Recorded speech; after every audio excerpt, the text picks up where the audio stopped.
KREM 2 News begins now.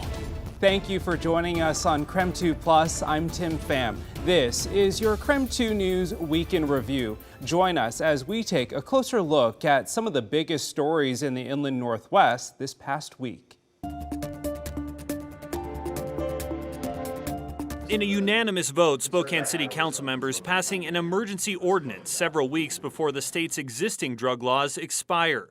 Now, anyone possessing or using drugs like meth, heroin, or fentanyl in public could be arrested and charged with a misdemeanor. After July 1st, the penalty becomes a gross misdemeanor or up to nearly a year in jail. However, the law gives officers discretion. They can offer someone treatment or community resources instead of a citation or jail time. We're not trying to ruin anybody's lives. You're going to notice that it is a gross misdemeanor and not a felony, because a felony does have the ability to ruin somebody's life. And if somebody needs some help, we want to help them, and we want to keep our community safe. Is it perfect? No, but it's the best that we have at this time. It gives our officers a tool. I hope it will be applied fairly as they go forward. Council members heard testimony from business owners and citizens who say they're fed up finding needles and fentanyl foil on sidewalks. Late tonight, Spokane Mayor Nadine Woodward reacting to the new law, saying in part, quote, "Criminalizing the possession and use of drugs sets the critical expectation that we have prioritized the health and safety of our community. This action establishes tough boundaries for drugs and leaves every opportunity for treatment." Governor Jay Inslee has called lawmakers back to Olympia to pass new state drug laws before they expire at the end of June. If that happens, the city's ordinance will likely be amended to match state law. In Spokane, Kyle Simchuk, KREM 2 News. The claim's been popping up all over online, including in this newsletter from Eastern Washington Representative Kathy McMorris Rogers, which claims that fentanyl is now the leading killer of Americans aged 18 to 45. Our sources to verify this claim are the CDC, the nonprofit Families Against Fentanyl, the Washington Department of Health, and Trooper Seth Green with the Idaho State Police. Let's start with the CDC. According to their 2021 mortality data, the leading cause of death for American adults was unintentional deaths, which includes accidental drug overdoses due to synthetic opioids like fentanyl. The nonprofit Families Against Fentanyl, using 2020 CDC data, reports that fentanyl is the leading cause of death for American adults. When we analyzed the 2020 data, unintentional injuries accounted for slightly more than 78,000 deaths, with drug overdoses accounting for nearly 50,000 deaths. Of those 50,000, 35,000 drug overdoses can be attributed to the use of synthetic narcotics, which includes fentanyl. But here's where it gets tricky. The CDC doesn't track fentanyl deaths specifically, it only categorizes them under synthetic opioids, which could include other drugs too. So let's look at Washington and Idaho. What are you guys seeing in terms of fentanyl in the state of Idaho? Well, we're seeing a massive increase over the past few years. Corporal Seth Green with the Idaho State Police says in the Gem State, fentanyl has overtaken car crashes as the leading cause of death for adults in the state. We have seen it actually eclipse crashes, actually. So we saw 353 ODs, majority of which were fentanyl last year, and then only 265 fatal crashes. So we've seen the numbers between crashes used to be the leading cause of death. Now it's obviously ODs. It's a similar story in Washington. The chief science officer for the State Department of Health said fentanyl is the leading cause of death among adults, accounting for 765 overdose deaths in 2021, more than car crashes and suicides. So while fentanyl may be the leading cause of death for Americans, the claim needs context. But we can verify, according to our sources, the drug is the leading cause of death for adults in Idaho and Washington.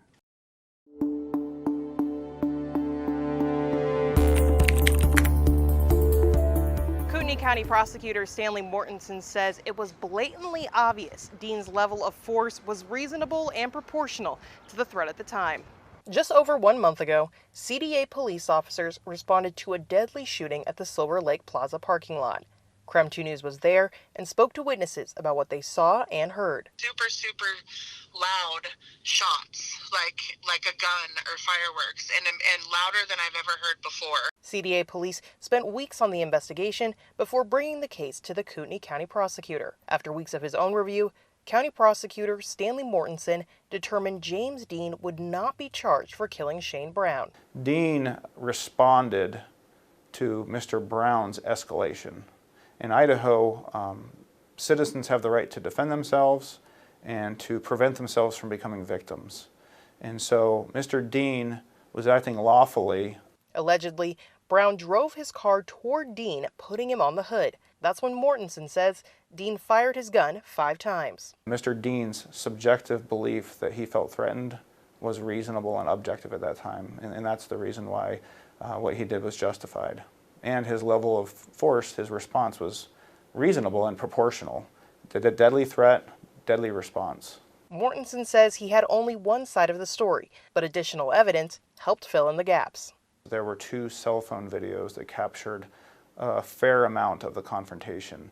And so when I had Mr. Dean's statements and I had to ask myself, is he to be believed, I was able to review the cell phone videos and corroborate almost everything he told the officers. Mortensen says social media comments have talked about what Dean could have or should have done in the situation. He says his office doesn't determine charges based on theoreticals, only on what actually happened. Mortensen says charging someone in a situation like this varies case by case. Evidence at the scene, police findings, and witness testimony all play a part in determining whether or not someone should face charges. In Coeur d'Alene, Janelle Finch, Creme News. Well, and we also asked WSDOT about the latest timeline. When will this thing finally be finished? They told us it all depends on if Governor Inslee approves the state budget the legislature just passed. If that happens, the North-South corridor should be done by 2030. How should the North-South Freeway connect to Interstate 90? The Department of Transportation asking the public to weigh 2 options. The Department of Transportation is more concerned about the flow on the freeway, but we are advocates for the flow of the neighborhoods. Barbara Woodbridge, president of the East Spokane Business Association, passed out flyers tonight telling people to push for option 1, which keeps many of the existing on and off ramps to I-90. Option 2 would take away the eastbound ramp to I-90 from Hamilton.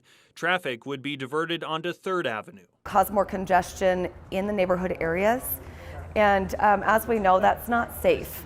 I'm leaning towards item 1 or option 1 because I think that is better for traffic flow. Option 2 is roughly $30 million more expensive, but officials say it could save drivers 2 minutes getting onto I-90 compared to option 1. It also includes an additional access point to I-90. Both options discussed at a packed meeting tonight. It's good to see the turnout. We weren't sure. It tells me how important this project is. This is a significant project that a lot of people have been waiting for a long, long time. People including Art Mell, who's lived in Spokane since 1975. My ex-boss has told me many times that when this project's done, he's going to drive me through it. And I keep telling him I'll be dead long before that ever happens. His son-in-law, James Faulkner, is more optimistic. What I took out of it is progress. Because we're seeing 2 options now. He's thankful WSDOT is taking the time to listen. It feels more thought out. It feels more like they're considering how it's truly going to impact this neighborhood. And why am I coming here? Because I'm in the neighborhood. So WSDOT is encouraging people to take an online survey to comment on the 2 options. There's a lot to consider here, more than we could fit into this story. So I'll have a link to the survey in this article on Creme.com.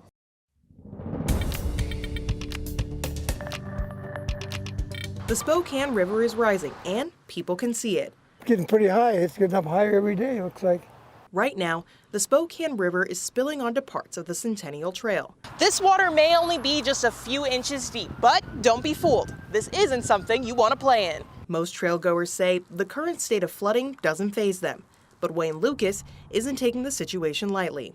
We walk around it, stay out of it. Yeah, you don't fool around water. Norman Bonecamp watches the river from his home every day. He says nature's beauty overshadows the minor inconvenience of water on the trail. Glad I live in this condo so we can watch the river. We really enjoy it. It's different every day. Richard Finley agrees with Bonecamp. He says even out of place, the river is beautiful. Walk this trail every day, that's what I was doing right now. And this is the first day that I had to go around because of the water. I walk it every day. It's a beautiful place here. Although it may be pretty, the city of Spokane says you should be cautious around the river as levels continue to fluctuate. The city of Spokane has closed off several portions of the trail that are currently underwater for the safety of trail goers. In Spokane, Janelle Finch, Creme News. Despite the word lake being in its name, the city of Moses Lake has a water problem. According to city officials, the city gets its water from 2 deep basalt aquifers. But those aquifers are starting to get tapped out. The aquifer is overpumped. That's Water Division Manager Chad Strevey with the city of Moses Lake. According to him, the city gets its water from 2 aquifers, the Wanapum and the Grand Ronde. However, they are not recharging at a rate equal to or above pumping rates for the basin. As one of the breadbaskets of Washington, demand for water is high in the Columbia Basin. Strevey says in the winter, demand can be between 4 to 5 million gallons of water a day in Moses Lake. But when summer rolls around, he says that number can jump up to 16 million gallons of water a day. Majority of the summertime is to irrigate grass. That's where the water goes. Is why the Moses Lake City Council is considering some changes to their water ordinances. Part of it would include extending conservation to being year-round, rather than just in the months of June through September. Another proposed change is switching from an odd-even irrigation calendar to designated days that would allow people to irrigate 3 days a week. That would also prohibit irrigation on Mondays and restrict it between 10 in the morning to 7 in the evening. On Tuesday, the Moses Lake City Council decided to table the ordinances. Strevey hopes they'll get them passed soon. However, he says these are just short-term solutions to a long-term problem. We're trying to make the water we do have last as long as possible. The City Council is expected to go over the water ordinances again on June 13th. In Moses Lake, Cody Proctor, Creme 2 News. On a sunny day in Riverfront Park, it's easy to see Spokane is springing back. Coming out of the pandemic, we are stronger than ever. New numbers from Visit Spokane show that in 2022, visitors spent $1.4 billion, generating $616 million in labor income from tourist employees, adding up to a little over 17,000 jobs. And that also created $219 million in state and local taxes. Tourism is not only something that we get to show the best and brightest of Spokane, but it also makes a difference to the well-being of our citizens. Beyond those numbers, there are other tourism benefits for Spokane, like increasing the exchange of cultures, ideas, and even a little fun. Okay.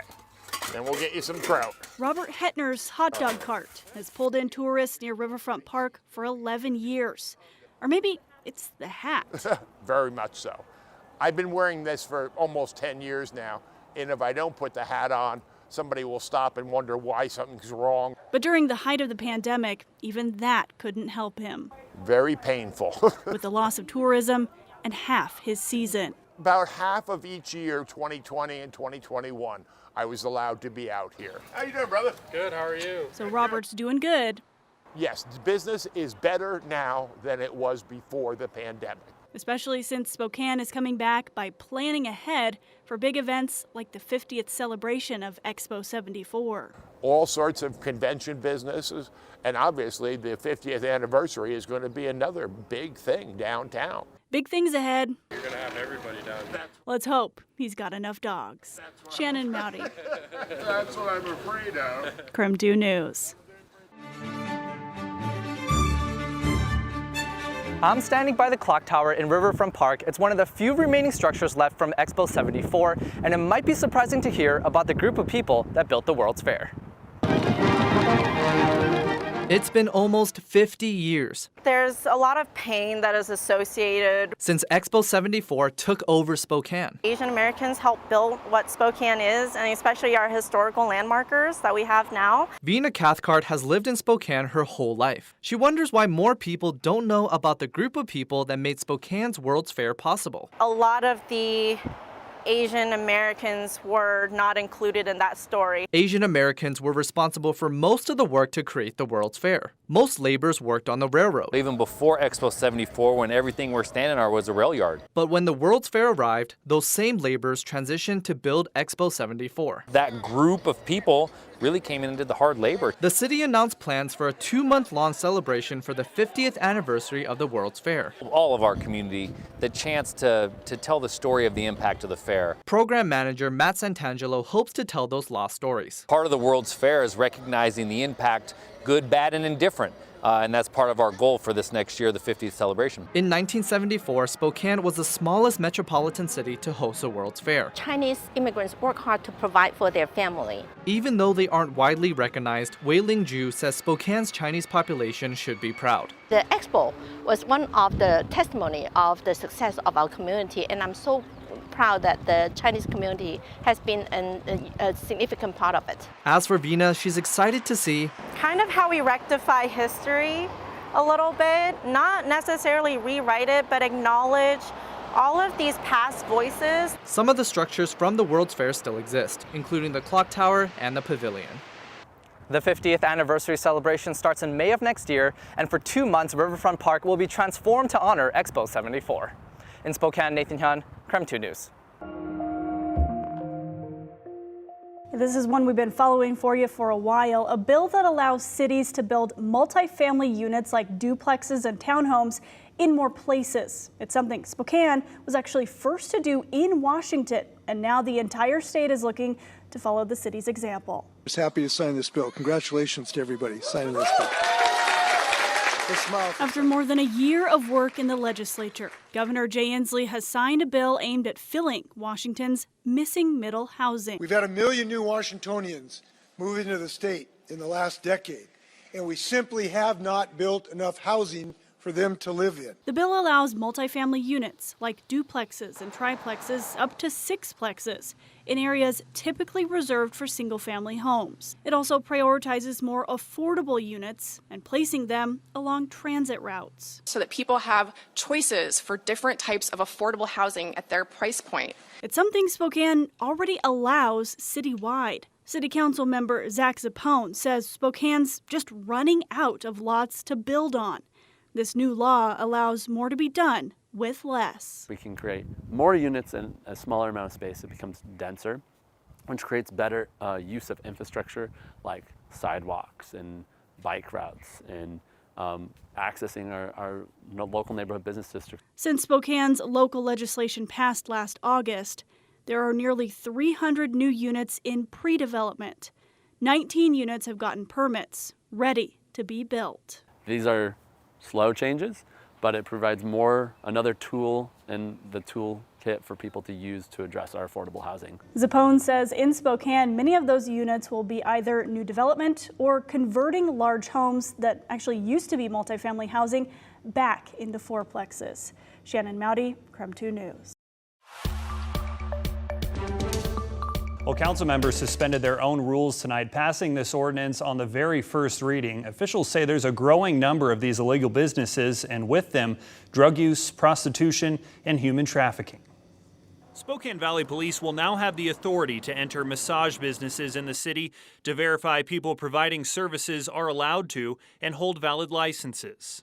This is about taking care of our citizens and making sure families and citizens and children are safe in our city limits. Councilwoman Brandy Pete says their intention is not to go after law-abiding businesses. However, some are not following the law. And Spokane Valley Police say they're getting more and more reports. We have very flagrant ads that are being put online, advertising, stuff, illegal sexual acts. Chief Dave Ellis says they're already investigating businesses they believe are unlicensed or engaged in illegal activity, like prostitution and human trafficking. They've taken action, done search warrants, and actually conducted investigations. They're even still going on as we speak. According to state law, a person running an unlicensed massage practice can be charged with a gross misdemeanor on the first offense. A second offense is considered a Class B felony. Business owners could face even more serious criminal charges related to prostitution and human trafficking. And we also talked to a person who owns a licensed, legitimate massage business in the Valley. She was very happy about this ordinance and wants the police to go after illegal parlors. She says they give clinics like hers a bad name. Today, Spokane Transit Authority invited people to come and test ride one of its new City Line buses. Everyday Spokane bus riders tell me they felt the battery-powered ride was smoother and quieter compared to STA's standard fleet.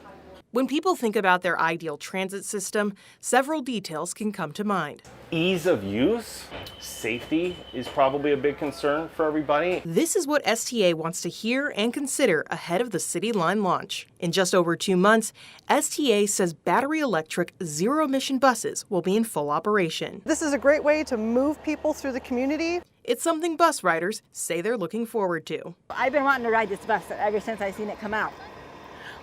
Me too, and then I'm a regular bus rider, so anything to do with Spokane Transit, I like to be on board. James Vandermeer says he rides the bus often. That's why he signed up to test ride the City Line Wednesday. I live on the South Hill. I live close to the park and ride, and I take the bus almost every time I want to go somewhere.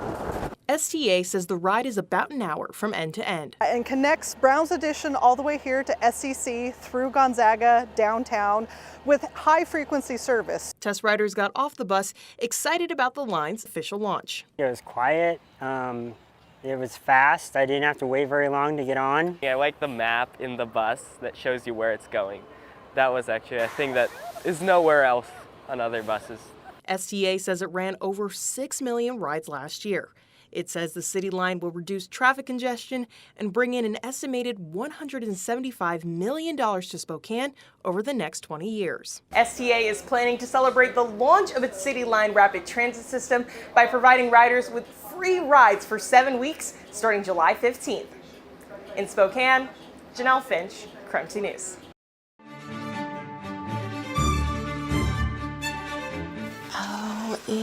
Spokane native Joanne Ferris, it's beautiful, is seeing the Trent Alley marker in person for the first time. Thank you. You're very welcome. A marker dedicated to remembering Spokane's Japanese-American culture. So these are the words that my dad and Ed Tsudakawa wrote many, many years in the 60s. Decades in the making. So, and this is the translation in Japanese. The plans for this marker started before Expo 74 and are just now coming to life. It's a long time coming, and I'm glad that there'll be this so people can remember. Remember the influence Japanese Americans have had on Spokane. It all started in Trent Alley. Trent Alley was the center of Japanese culture in Spokane, but was demolished to make room for Expo 74. It used to be where the Saranac building in downtown is now, and that's where the marker will be as a reminder. That there were people who worked hard and suffered. It's a story similar to what Chinese Americans lived through too. Chinatown, also a bustling hub of culture in downtown Spokane decades ago, eventually whittled down to nothing after the Chinese Exclusion Act stopped Chinese people from moving to the U.S. Tomorrow, this marker will be dedicated to Chinatown alongside the Trent Alley marker. This is great.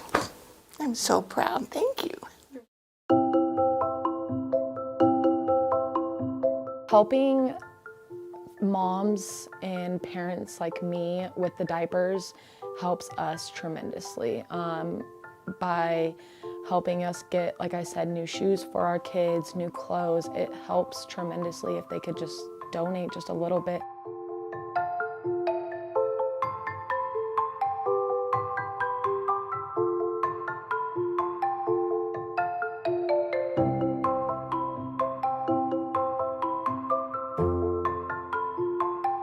This morning, when Rosar's opened its doors, they put out these, the Creme Cares diaper drive bags. We're here at the 29th store on Spokane South Hill. It is the very first thing you see when you walk in.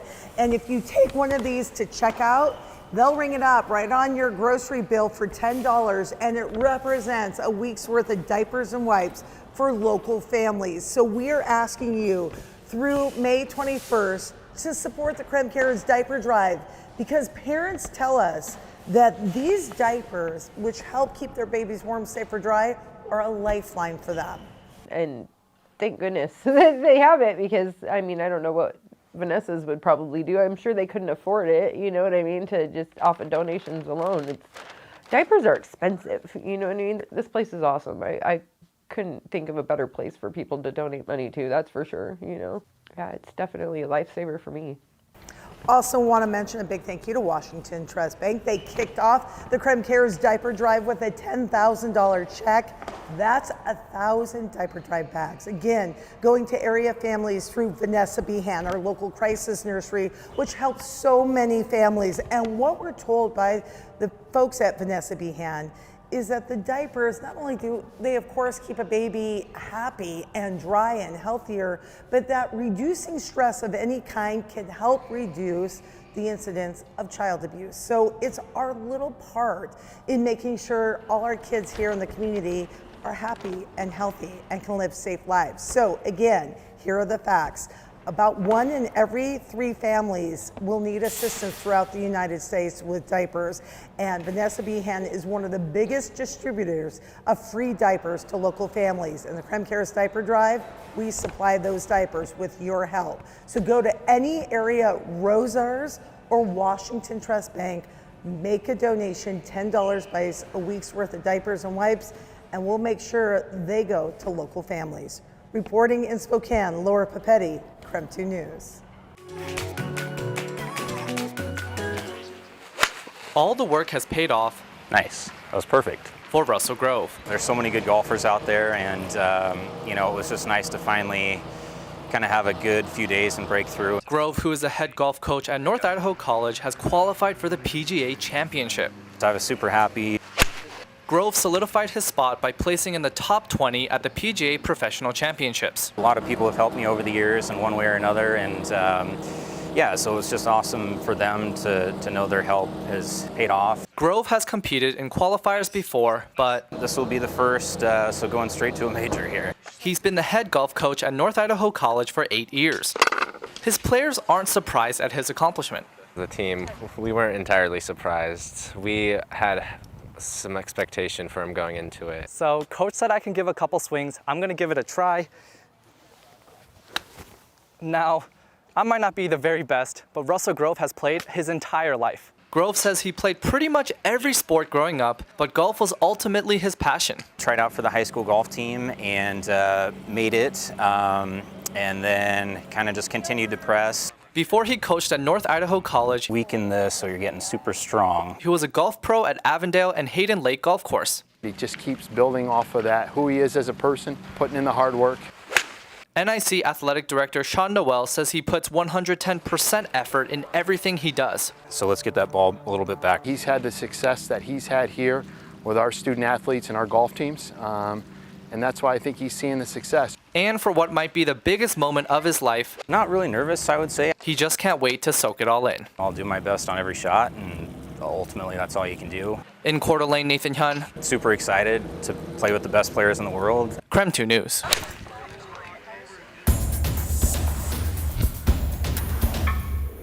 The college basketball landscape has drastically changed over the past few years, and specifically the process for early entrance into the NBA draft. And we've been getting a ton of questions of what this means for our local college players and their futures with the teams. So let's break things down. Let's start with the rules. Back in 2019, the NCAA introduced a new rule where college players can sign with an agent without losing college eligibility. Now, there is a caveat. We'll get to that shortly. This new rule allows players to essentially get a taste of what it would be like to turn pro, and in the process, the agent helps the player find out where they stand in terms of the upcoming draft, whether they be a first or second rounder, or even get drafted at all. Now, here's the catch. Under the new rule allowing players to sign with an agent and remain eligible, if a player decides to return to college, they must terminate all agreements made with an agent. Before the rule implemented in 2019, if you signed with an agent, you became ineligible. Now, here's another aspect that has changed. Players can go all the way through the NBA draft process, meaning they can participate in draft day.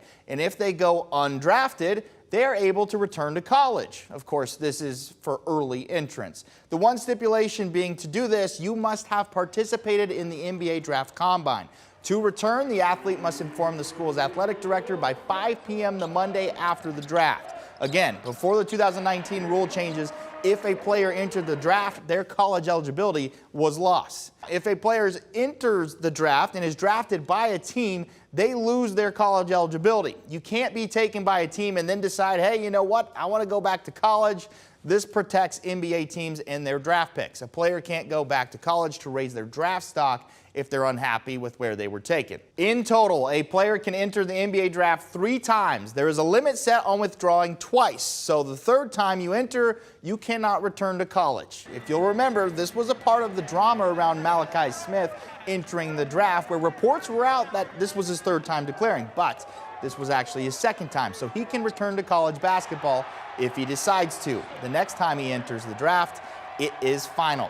So a lot of this boils down to key dates. April 23rd being the deadline for early entry. That's when we learned about a lot of players around the country entering into the draft. May 15th through May 21st is the NBA Combine. This is where a lot of players get feedback where they could wind up going in the draft.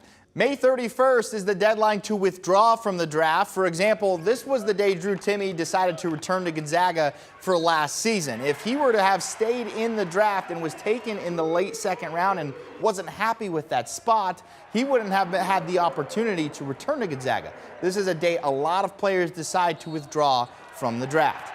June 22nd is the NBA draft itself.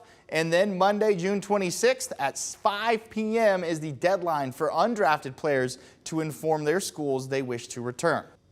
So those are the rules and key dates to remember ahead of our local players. It will all come down to what they decide is best for them, which likely depends on the feedback they get on if and when they could get drafted. Clap, step, cross, step, clap. He's my idol. Go to the side, step, step, clap. He was a judge, a choreographer, a dancer. It's amazing. And if you want, add a little shimmy to it. Shimmy. He's so cool. He started dancing in front of us and I almost died. Go 1, 2, 3, and 4. I first saw him on the show High School Musical, the series, when I was in like 7th or 8th grade. Nice.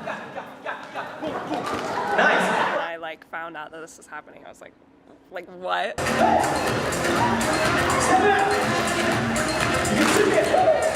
Well, Spokane is very special to me. You know, I grew up going to Coeur d'Alene, Idaho for years and years and years. My dad is from there. My grandparents lived there for 65 years in the same house. 1, 2, 3. 1, 2, 3. You know, I'm here with my dad, you know, speaking about leadership and trying to just hear with the students to encourage, to help share a few stories about my struggles and my experiences in my life and my career that might help them in theirs in the future. And also just to have some fun, to get ourselves moving and have a good time. Hi, I'm Aldam Neza, and I'm in 10th grade. It was amazing. Like, I've never felt that good. Like, I loved it so much. It was the most impressive, like, words and inspirational words that I've heard. And it just makes me feel like, makes me more confident since I do step here and I dance. 1, 2, 3, 4, 5, 6. It's a really big thing for me to be here. If I could tell something to my younger self, it certainly would be, you're enough. As simple as that sounds, but you know, the fear of not being enough really stops you from doing certain things. The fear of failure, the fear of embarrassment, all those, you know, things. So for me, I would just tell that young boy, hey, you're enough no matter what.